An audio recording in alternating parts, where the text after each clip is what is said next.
নমস্কার বন্ধুরা, আপনারা শুনছেন স্টোরি টেলার পিকে। আর আমাদের আজকের পরিবেশনা এইবারে পুজো সংখ্যা শুকতারা 2024-এর একটি গল্প। এই গল্পটির নাম এবং লেখকের ডিটেলস আমি অডিও স্টোরি শেষে বলবো। চলুন আগে গল্পটি শুনে নেওয়া যাক। এবং চ্যানেলে প্রথমবার এসে থাকলে চ্যানেলটি সাবস্ক্রাইব অবশ্যই করবেন, ভিডিওটিকে লাইক এবং শেয়ার অবশ্যই করবেন।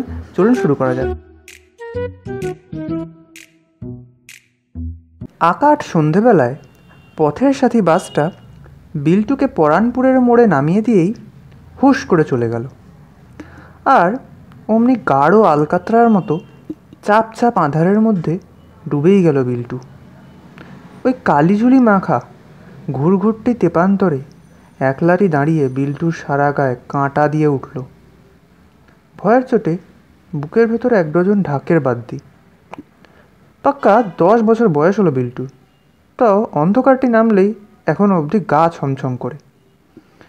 এখনও বুকের মধ্যে অচেনা শিরশিরানি ভয়, জগা ডাকুর ভয়। ভয়টা সেই বাচ্চা বয়সেই ঢুকে পড়েছে বিল্টুর বুকের মধ্যে। নিজের থেকে ঢোকেনি, মাই ঢুকিয়ে দিয়েছে। তখন আরও অনেক ছোট ছিল বিল্টু, সবে আধো আধো বুলি ফুটেছে মুখে। এর ওর কোলে কোলে দিন কাটে। কোল থেকে নামালে পরে টলমলো হাঁটে। তখনই অল্প দুষ্টুমি করলেই মা জগা ডাকুকে ডাকত। ওইটুকুন বয়সে কতই বা দুষ্টুমি করবে বিল্টু। বড় জোর গেলাসে দুধ দেখলেই নাক মুচকে মুখ ফিরিয়ে নিত, কিংবা মা চান করাতে চাইলেই হাত পা ছুঁড়ত। নয়তো বিছানায় শুয়েও ঘুমোতে চাইতো না, ড্যাব ড্যাব করে তাকিয়ে থাকতো। আর তখনই মা বলে উঠত, এমন করলে আমি কিন্তু এক্ষুনি জগা ডাকুকে ডাকবো। জগা ডাকু সে আবার কে? ও মা, কি বোকা, জগা ডাকুর নামটাও শুনিস নি? মায়ের দু চোখ কপালে উঠে যায়। আকাট সন্ডা একটা লোক, দৈত্যের মতো চেহারা, ভাঁটার মতো চোখ দুটো দিয়ে সারাক্ষণ আগুন বেরোচ্ছে, মাথা ভর্তি ঝাঁকড়া চুল, ইয়াব বড় পাকানো গোঁফ। দুষ্টু বাচ্চাদের জম সে, ডাকা মাত্র হাজির হবে। গদার মতো দুটো হাত দিয়ে তোকে নিমেষের মধ্যে তুলে নেবে মাথায়, তারপর কোথায় চলে যাবে। ততক্ষণে ভয়ে আধখানা বিল্টু মায়ের বুকের মধ্যে সেঁধিয়ে যেতে যেতে শুধিয়েছে, কোথায় নিয়ে যাবে? কোথায় আবার নিয়ে যাবে? ওর নিজের ডেরায়। সব দিনের জন্য রেখে দেবে ওখানে, আর কোনোদিনও আমার কোলে ফিরে আসতে পারবি না। মায়ের বুকের মধ্যে আরও সেঁধিয়ে গিয়ে বিল্টু শুধোয়, আমাকে নিয়ে কি করবে দগ্গা দেখু? মা বলতো, কি আবার করবে? রোজ রোজ গেলাস ভর্তি দুধ খাওয়াবে, সারাদিনে 4-5 গেলাস, মাথায় জল ঢেলে ঢেলে অনেকক্ষণ ধরে চান করাবে। শীতের মরশুমে কনকনে ঠান্ডা জল ঢেলে দেবে তোর গায়ে। আর বিছানায় শুয়েও জেগে থাকলে মাথার উপর তুলে নিয়ে বন বন করে ঘোরাবে। ওই কচি বয়সে আর সইতে পারতো না বিল্টু। মায়ের বুকের মধ্যে মুখখানি পুরোপুরি ডুবিয়ে দিয়ে চোখ মুদে ফেলতো। ওই সময় সামনে দুধ ধরে দিলে ঢকঢকিয়ে খেয়ে নিত। চান করতে বললে কান্নাকাটি জুটতো না এক তিলো। আর বিছানায় শুয়ে থাকলে ভয়ের চোটে চোখ বুজে ফেলতো। এইভাবে জগা ডাকু নামের ওই ভয়ঙ্কর মানুষটাকে ভয় পেতে পেতেই কেটেছে বিল্টুর গোটা ছেলেবেলাটা। সন্ডা লোকটার একটা বিকট ছবি বুকের মধ্যে পাকাপাকি থেকেই গিয়েছে। কেবল বিল্টুই নয়, পাড়ার সমবয়সী সব বাচ্চাই জগা ডাকুর ভয়ে কাঁটা হয়ে থাকে। পান থেকে চুন খসলেই ওদের মায়েরাও সারাক্ষণ জগা ডাকুর ভয় দেখাতে দেখাতে ওদেরও দুধ খাইয়েছে, চান করিয়েছে, ঘুম পাড়িয়েছে। শুধু ওদের পাড়াতেই নয়, পাশের গায়ে বিল্টুর পিসিমণির বাড়ি। পিসিমণির ছেলে ভিকি বিল্টুরই সমবয়সী, মাঝে মাঝেই আসে বিল্টুদের বাড়িতে। ভিকির মুখেও শুনেছে বিল্টু, ওদের গায়েও সব মায়েরাই কোথায় কোথায় জগা ডাকুকে ডাক পাড়ে। ফলে ওদের গায়ের সব বাচ্চাই জগা ডাকুর ভয়ে কাঁটা হয়ে থাকে। এখন অবশ্য বিল্টুর বয়স 10। বাড়ি থেকে 20 কিলোমিটার দূরে মুকুলগঞ্জের হাই স্কুলে ক্লাস 5-এ পড়েছে। স্কুলের হোস্টেলেই অন্য বাচ্চাদের সঙ্গে থাকে। এই বয়সে দুষ্টুমি করলে মা অবশ্য বিল্টুকে বকাঝকা করে, কিন্তু জগা ডাকুর ভয় দেখায় না। মায়ের হয়তো ধারণা বিল্টু জগা ডাকুকে ভয় পাওয়ার বয়স পেরিয়ে এসেছে, কিন্তু মা তো জানে না এই বয়সেও বিল্টুর বুকের মধ্যে জগা ডাকুর দৈত্যের মতো চেহারাটা ডগমগ হয়ে রয়েছে। আকার সন্ডা একটা লোক, দৈত্যের মতো চেহারা, ভাঁটার মতো চোখ দুটো দিয়ে সারাক্ষণ আগুন বেরোচ্ছে, মাথা ভর্তি ঝাঁকড়া চুল, ইয়াব বড় পাকানো গোঁফ। ভাবতে গিয়ে এই বয়সেও বুকে কাঁপন জাগে বিল্টুর। আজ শনিবার, স্কুলের হাফ ছুটি। সকাল থেকেই বিল্টু ঠিক করে রেখেছিল ছুটির পর বাড়ি যাবে। মায়ের জন্য কদিন মনটা খুবই কাঁদছে। সঙ্গে পেয়ে গেল দাশুকে। এক গাঁয়েরই ছেলে দাশু, বিল্টুর সঙ্গে এক ক্লাসেই পড়ে। মায়ের জন্য ওর মনটাও কাঁদে খুব। বিল্টু ভাবে ভালোই হলো, 2 বন্ধুতে দিব্যি কেটে যাবে সারাটা পথ। পরানপুরে মোড় থেকে ওদের গ্রামটা 3 মাইল মতো দূরে। আঁকা বাঁকা কাঁচা পথ, মধ্যেখানে নয়নতারা খাল, খালের ওপর বাঁশের সাঁকো। জায়গাটা বেশ নির্জন, দিনের বেলাও গা ছমছম করে বিল্টু। বিল্টু ভাবলো ভালোই হলো, দাশুটা সঙ্গে থাকলে আর ভয় কী, দুজনে দিব্যি হাত ধরাধরি করে পেরিয়ে যাবে বাঁশের সাঁকো। হোস্টেল সুপার দয়াময়বাবু দয়ার অবতার। মায়েদের জন্য ক্লাস 5-6-এর বাচ্চাদের মনটা যে সারাক্ষণ কাঁদে সেটা বোধ করি বোঝেন খুবই। বলা মাত্র বাড়ি যাওয়া আর্জিটা মঞ্জুর করেছেন। 4th পিরিয়ডের ক্লাস সেরে বিল্টু আর দাশু ঠিক সময়ে বেরিয়েছিল হোস্টেল থেকে। হোস্টেলে ঘড়ি দিয়ে তখন দুপুর 2:30। মুকুলগঞ্জ বাস স্ট্যান্ড মিনিট 5-এর হাঁটা পথ। পথের সাথী বাস আসবে বেলা 3টে।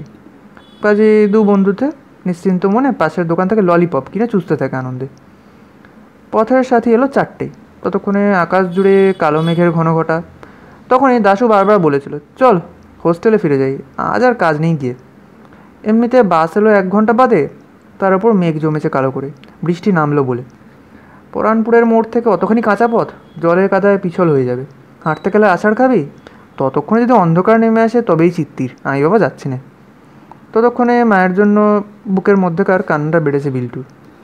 দাশুকে অনেকভাবে সাহস যোগায়, সে বলে, কিচ্ছু হবে না, দেখিস একজন হলে ভয়ের একটা ব্যাপার ছিল বটে, কিন্তু দুজনে রয়েছি, ভয় কি? না বাবা, আমার অত সাহসে কাজ নেই, কি করতে কি হয়। বলতে বলতে দাশু ততক্ষণে হাঁটা দিয়েছে হোস্টেলের পানে। বাধ্য হয়ে বিল্টু একলাই চড়ে বসেছিল পথের সাথী বাসে, কারণ মায়ের কথা ভেবে তার আর তর্স হয়েছিল না কিছুতেই। বাস তখন সবাই পেরিয়ে এসেছে মুকুলগঞ্জ এলাকা। আচমকা হুড়মুড়িয়ে বৃষ্টি নামলো, একেবারে মুষলধারে বৃষ্টি। কাছ দিয়ে সামনের কিছুই দেখা যাচ্ছিল না। ড্রাইভার অতি সাবধানে ধীর গতিতে চালাতে লাগলো গাড়ি। বাসটা অন্ধকারের বুকে হারিয়ে যাবার পর একেবারে একলাটি হয়ে গেল বিল্টু। খাঁ খাঁ করছে পরানপুরের মোড়। ঘুরঘুরটি অন্ধকারের মধ্যে দুহাত দূরেরও কিছু দেখতে পাচ্ছে না বিল্টু। তার ওপর তখন অবধি টিপটিপ করে বৃষ্টি পড়ছে তো পড়ছেই, মাঝে মাঝে ঝলক ঝলক বিদ্যুৎ চমকাচ্ছে। একটু একটু করে ভিজে যাচ্ছে বিল্টু। তার চেয়েও বড় কথা, ভয়ের চোটে বুকের ভেতরটায় দুর্মুষ পেটাচ্ছে কেউ। বারবার কেবল একটা কথাই মনে হচ্ছে, দাশুর কথাটা মেনে নিলেই ভালো হতো, তাহলে এমন ঘুরঘুরটি তেপান্তরে যান হাতে নিয়ে দুগ্গা নাম জপতে হতো না। সামনে 3 মাইল কাঁচা রাস্তা, রাস্তার দুধারে অগুন্তি ঝোপঝাড়। বিশাল বিশাল গাছগুলো কালোপানা দৈত্যের মতো দাঁড়িয়ে রয়েছে পথের ধারে।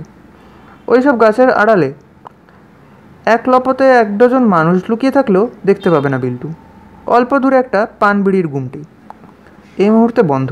সম্ভবত ঝড় বাদলার বহর দেখে আগেভাগে গুমটি বন্ধ করে বাড়ি চলে গিয়েছে মালিক। বিল্টু পায়ে পায়ে গুমটির চিলতে চালের তলায় গিয়ে দাঁড়ালো।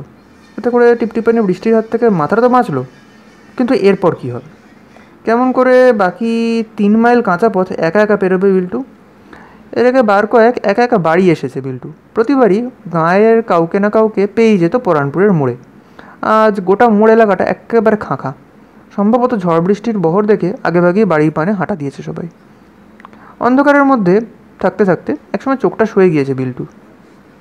কাছে পিঠে সব কিছু আবছা আবছা দেখতে পাচ্ছে সে। চারপাশের গাছগাছলাগুলোকে ভূতের মতো লাগছে। সহসা সামনের পানে নজর চলে গেল বিল্টুর। লম্বা রোগাপানা গাছটার তলায় ততোধিক সিড়িঙ্গে পোনা একটা লোক দাঁড়িয়ে রয়েছে পাথরের মতো। দূর থেকে হঠাৎ দেখলে স্ট্যাচুর মতো লাগে, সত্যি সত্যি মানুষ নাকি স্ট্যাচুই টাওয়ার করতে পারে না বিল্টু। বুকের ভেতরটা কেন জানি দুরু দুরু করতে থাকে। সহসা বিদ্যুতের ঝলকানি সেই আলোয় মূর্তিটাকে পুরোপুরি দেখে ফেললো বিল্টু। স্ট্যাচু নয়, মানুষই।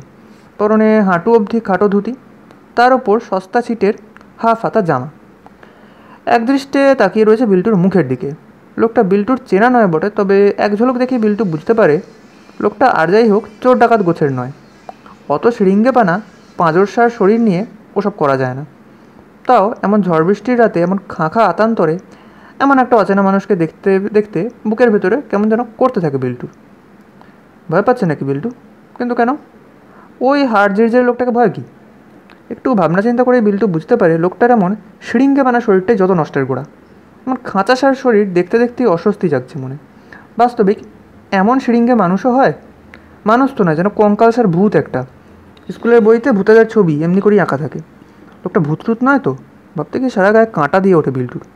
ঠিক সেই মুহূর্তে এক দফা বিজলি ঝলকায়, আর সেই আলোয় বিল্টু দেখতে পায় ভূতের মতো দেখতে লোকটা পায়ে পায়ে ওর দিকেই আসছে। ততক্ষণ অন্ধকারটা আরও সয়ে গিয়েছে চোখে। বিল্টু আবছা মতো দেখতে পাচ্ছে চারপাশে সব কিছু, তাতেই বিল্টু দেখতে পেল লোকটা কেমন জানি খুঁড়িয়ে খুঁড়িয়ে হাঁটছে। খোঁড়া নাকি? একসময় লোকটা বিল্টুর একেবারে পাশটিতে এসে দাঁড়ালো, মিষ্টি হেসে শুধালো, এমন বৃষ্টি বাদলায় কোত্থেকে এলে খোকাবাবু, যাবে কোথায়? বেশ সরু মেয়েলি গলা লোকটার, তবে কথাগুলো খুবই মিষ্টি, দরদি, একেবারে আপনজনের মতো। বিল্টু এতক্ষণে সরাসরি চোখ রাখে লোকটার মুখে, অল্পক্ষণ খুঁটিয়ে দেখে মুখখানি। খুব সাদাসিধে সরলপানা মুখ, মায়া মমতায় মাখামাখি। এমন মানুষকে ভয় পাওয়ার কিছু নেই, বরং বুকের মধ্যে সাহস ফিরে আসে। খাটো গলায় বিল্টু বলে, মুকুলগঞ্জ হাই স্কুলের হোস্টেলে থাকি আমি, বাড়ি যাচ্ছি। কোথায় তোমার বাড়ি? নকুলহাটি। বাপরে, সে তো অনেক দূরে, মাইল তিনেক তো হবেই, মাঝে আবার নয়নতারা খাল, একা একা যাবে কি করে? লোকটার প্রশ্নের জবাবে কিছু বলে উঠতে পারে না বিল্টু। এটা তো তারও প্রশ্ন, কেমন করে অতখানি পথ একা একা যাবে সে? বোধ করি বিল্টুর মনের কথাগুলো পলকের মধ্যে বুঝে ফেলো লোকটা।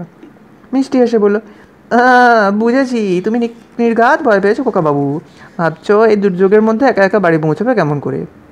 বলতে বলতে বিল্টুর মুখের ওপর পুনরায় চোখ রাখে লোকটা, বলে, হ্যাঁ, আরে ভয় পাচ্ছ কেন, আমি রয়েছি না, ঠিক তোমায় বাড়ি পৌঁছে দেবো, এসো আমার সঙ্গে। তুমি মানে তুমি কি ওই দিকেই যাচ্ছ নাকি? একটু অন্যদিকে যাবার প্ল্যান ছিল অবশ্য, তবে সেই প্ল্যান বদলে ফেললাম। লোকটা পুনরায় মিষ্টি হাসে। আগে তো তোমার বাড়ি পৌঁছে দিই বলে লোকটা পিচ রাস্তা ছেড়ে কাঁচা রাস্তার দিকে এগোতে থাকে পায়ে পায়ে। বলে, আমার পিছু পিছু হাঁটতে থাকো। কী আর করা যাবে, লোকটার কথা মতো হাঁটতে থাকা ছাড়া তো উপায় নেই বিল্টুর, বাড়ি তো তাকে পৌঁছতেই হবে। একা একাই তো অতখানি পথ হাঁটতে হতো, এখন তো তাও শৃঙ্গপানা হলেও একটা লোক রয়েছে সঙ্গে। কাঁচা রাস্তায় পা দেওয়া মাত্র বিল্টু বুঝে ফেলে গোড়ালি ডুবোনো কাদা পিছলে খুব, পা টিপে টিপে খুব সাবধানে না হাঁটলে যে কোনো মুহূর্তে আছাড় খেতে হবে। শৃঙ্গপানা লোকটা কিন্তু আর ওই শরীর নিয়ে বেশ তরতরিয়েই হেঁটে চলেছে। অল্প তফাৎ থেকে বিল্টুর মনে হলো হাঁটছে না, লোকটা যেন হাওয়ায় ভাসতে ভাসতে চলেছে। ভাবতে গিয়ে বুকের ভেতরে পুনরায় দুরু দুরু করতে থাকে বিল্টু। পা টিপে টিপে শরীরের টাল সামলাতে সামলাতে কোনো গতিকে নয়নতারা খালের পাড়ে পৌঁছলো দুজনে। অনেক কসরত করে আসতে হয়েছে, অল্প হাঁপাচ্ছে বিল্টু। তাই দেখে উতলা হয়ে ওঠে লোকটি। বলে, ইস, খুব হাঁপিয়ে গেছো খোকাবাবু, দরদরিয়ে ঘামছো, পায়ে ব্যথা করছে খুব, তাই না? ঠিকই বলেছে লোকটা, খুবই হাঁপিয়ে পড়েছে বিল্টু, পায়ে ব্যথাও করছে খুবই। লোকটার কথার জবাব না দিয়ে সাঁকোর মুখে ঠায় দাঁড়িয়ে থাকে সে। বুঝেছি। লোকটা দুপা এগিয়ে আসে বিল্টুর দিকে। ঠিক আছে, আর তোমায় হাঁটতে হবে না, বাকি পথটুকু তোমায় কাঁধে চড়িয়ে পৌঁছে দেবো বাড়িতে। এতক্ষণে মা জননী নির্ঘাত তোমার পথ চেয়ে বসে রয়েছেন। না, এ কী কথা বিল্টু থতমতকে, তুমি অতখানি পথ বইবে কেন তোমার ওই শরীরে? তা অবশ্য ঠিক বলেছ খোকাবাবু। খুবই লজ্জা পায় লোকটা, একেবারে হাড় জিদ্দিরে মানুষ আমি, তাই বলে তোমার মতো একটা পুঁচকেকে কাঁধে বসিয়ে হাঁটতে পারবো না, এমনটাও ভেবো না যেন। বলতে বলতে আর একটা কথাও বলবার সুযোগ না দিয়ে লোকটা বিল্টুকে শটান তুলে নিল কাঁধের উপর, তারপর স্বাভাবিক গতিতেই হাঁটতে লাগলো। নিজের বাড়ির সামনেটিতে এসে লোকটার কাঁধ থেকে নামলো বিল্টু। মিষ্টি এসে লোকটা বলে, বাকিটুকু যেতে পারবে তো খোকাবাবু, নাকি বাড়ির দরজা অবধি দিয়ে আসবো? আরে না, কী যে বলো, ওই যে বাড়ির দরজা দেখাই যাচ্ছে, ওটুকু আমি খুব যেতে পারবো। বেশ, তাহলে আমি আসি খোকাবাবু। হ্যাঁ, এসো। বলতে বলতে গদগদ হয়ে ওঠে বিল্টু। ইস, আজ তুমি না থাকলে আমার যে কী হতো, একা একা কেমন করে যে বাড়ি পৌঁছো তুমি। ঠিক আছে, আমি তবে যাই, মা জননীকে বলো আমার কথা। অবশ্যই বলবো। হ্যাঁ, ভালো কথা, সহজে যেন মনে পড়ে যায় বিল্টু, তোমার নামটাই তো জানা হলো না। মাকে তবে কেমন করে বলবো তোমার নাম? তাছাড়া কোথায় থাকো তুমি সেটাও তো বলোনি। আমার নাম, লোকটা আমতা আমতা করতে থাকে, আমার নাম মানে আমার নাম জগদীশ ডাকুয়া, আমি পাশের গ্রামেই থাকি। ঠিক আছে, মাকে অবশ্যই বলবো তোমার কথা। বলো, তবে মা জননী আমায় ওই নামে চিনবেন না। মুচকি হাসে জগদীশ। আসলে এই যে এলাকার তাবৎ মা জননী আমায় জগা ডাকু বলেই ডাকেন তো, জগদীশ ডাকুয়ার থেকে জগা ডাকু ওই নামে ডেকেই তো তেনারা দুষ্টু বাচ্চাদের নাওয়ান খাওয়ান ঘুম পাড়ান। বলতে বলতে জোরে জোরে হাঁটতে থাকে জগা ডাকু নামের লোকটি। নিমেষের মধ্যেই অন্ধকারে মিলিয়ে যায়। তাহলে বন্ধুরা, এতক্ষণ আমরা শুনছিলাম এবারের পুজো সংখ্যা শুক্তারার গল্প অন্ধকারে অচেনা সঙ্গী, গল্প রচনায় ভগীরথ মিশ্র। আপনাদের আমাদের অডিও স্টোরিটি কেমন লাগলো অবশ্যই জানাবেন।